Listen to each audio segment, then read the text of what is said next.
Here in the rolling hills of North Kerry, we have an ultra-modern pig unit which was built on a greenfield site. An awful lot of time and expertise went into developing this to ensure that the best code of practice is followed, producing pigs indoors in a controlled environment.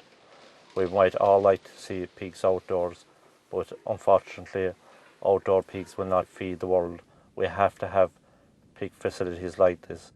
Hello, my name is Mike McAuliffe. I'm a pork producer, and we are here today on my pig farm, Parknageragh Pig Breeders, which is one of the most modern facilities anywhere in the world. And over the next 10 minutes or so, I will take you on a tour of it and let you see for yourself how our pigs are born and bred here. And our motto is quite simple: a happy pigs make good pork. We have very strict code of practice followed by security levels. The first thing that we must insist on is that absolutely nobody comes on this farm unless they have been away from any other pigs for at least 5 days. When they come in here, they must sign in on the register, show through every morning, and a full change of clothes. Anybody else comes on the day-to-day running of the pig farm, such as veterinary personnel, nutritionists, all must shower in, change clothes. Visitors that want to come on this farm, we have a facility where there's a viewing area upstairs and there's a screen with monitors where they can look at different cameras are located throughout the farm and see for themselves roughly how a pig unit is run without entering into the facility.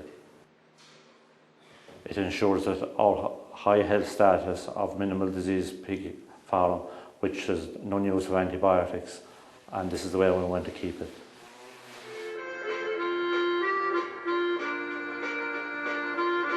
You will notice the speakers here all over the whole farm. In every room we have speakers where the pigs have music from 7 a.m, comes on automatically and goes off at 7 p.m.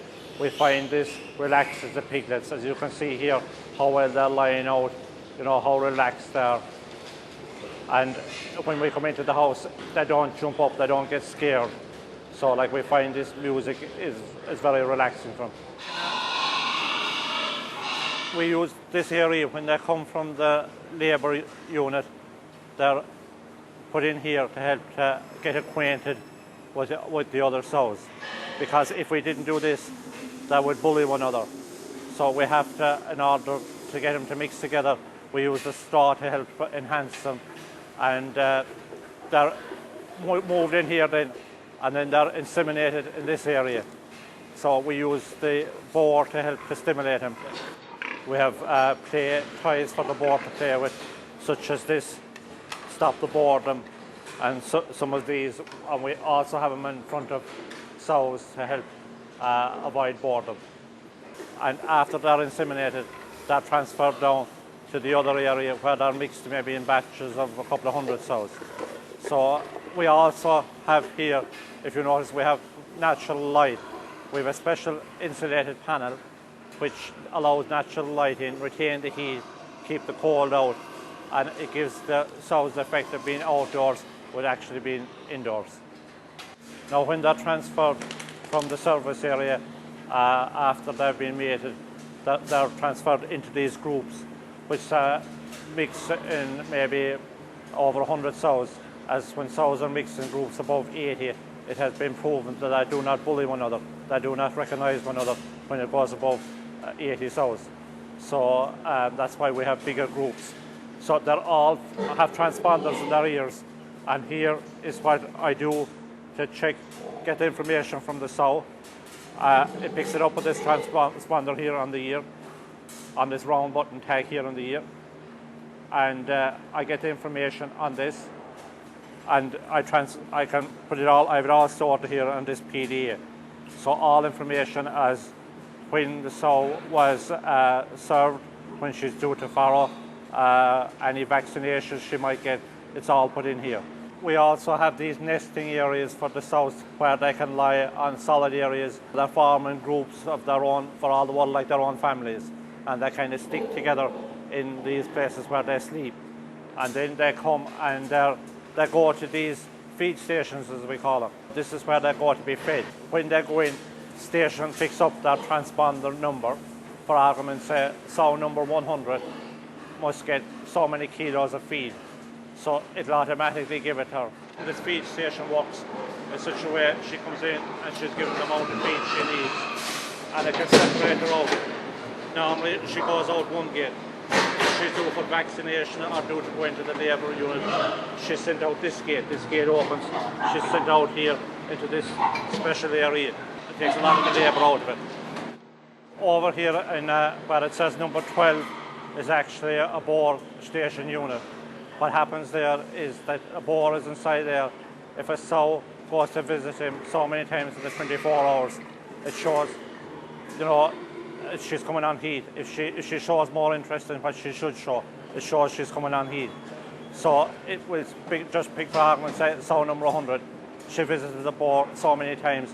Well, what it does, it puts a mark on the back of her neck with a spray paint, sends a signal to all the feed stations, and say sow number 100 is coming on heat. So when she goes into heat, it'll separate her out. And when the lads come in the morning, they'll see there's a mark of a spray paint on her. They know sow number 100 is on heat. So they'll take her to the mating area where she's mated and then reintroduced to the group once more. This is a gilt training area. When we bring the gilts into the herd, we have to train them to use the feed stations. So these feed stations are set up differently. The gate is open automatically and they can go through. It doesn't pick up any transponder. There's no transponders in their ears here. So it just automatically gives them free access and they can come in and eat ad lib as they please. So they know when they go to the mating house that this is where they eat and it's nothing new to them and it doesn't upset them. This is our control system here. This controls everything on the temperature when the sows come into farrow. For argument's sake, maybe they might need at first day when the bonnets are born, they might need temperature of 28 degrees. At day 5, it'll reduce it down to maybe 25 degrees, and day 10 maybe 24, and so on. So everything is hooked up to sensors so that the temperature is measured in each room, and that if something goes wrong, it sends a text message to my phone, to the manager's phone. We can get online to see what is the problem and see why has this gone down. And in the event of total failure, it throws open fail-safe systems which open automatically to allow natural air in. We also have all heating systems on the floor here. We have these LED lights to tell us when the heating is on the premises, that we know at a glance something is wrong. Here we have an alarm system. Each is zoned. It's for the ventilation, feed, heating.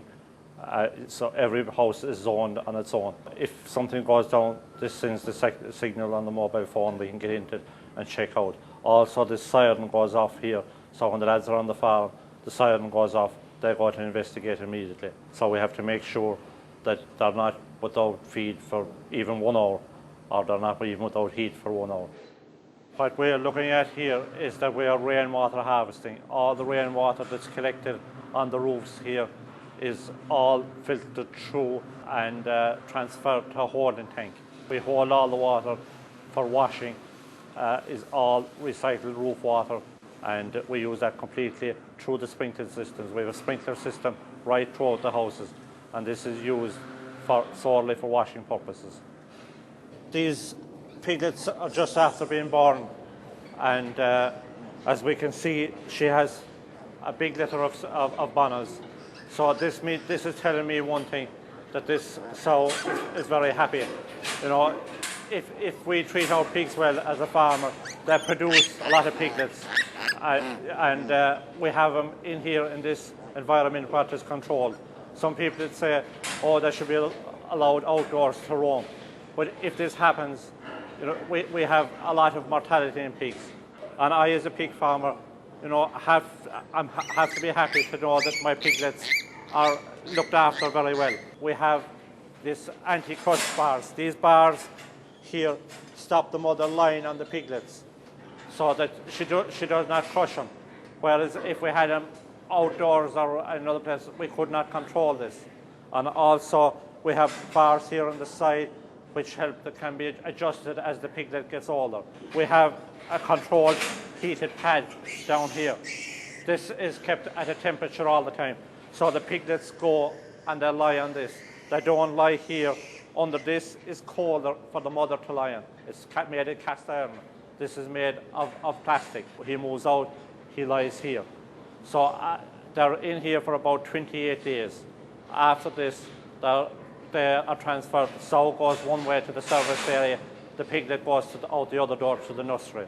So we're doing everything for the best environmental practice and welfare of the pigs in mind at all times. Also in here are all the different fail safes, as I said earlier, pointed out. We have natural light coming in. We have heat, which the heat is being produced from condensing boilers through heat exchangers to take the full advantage of the heat.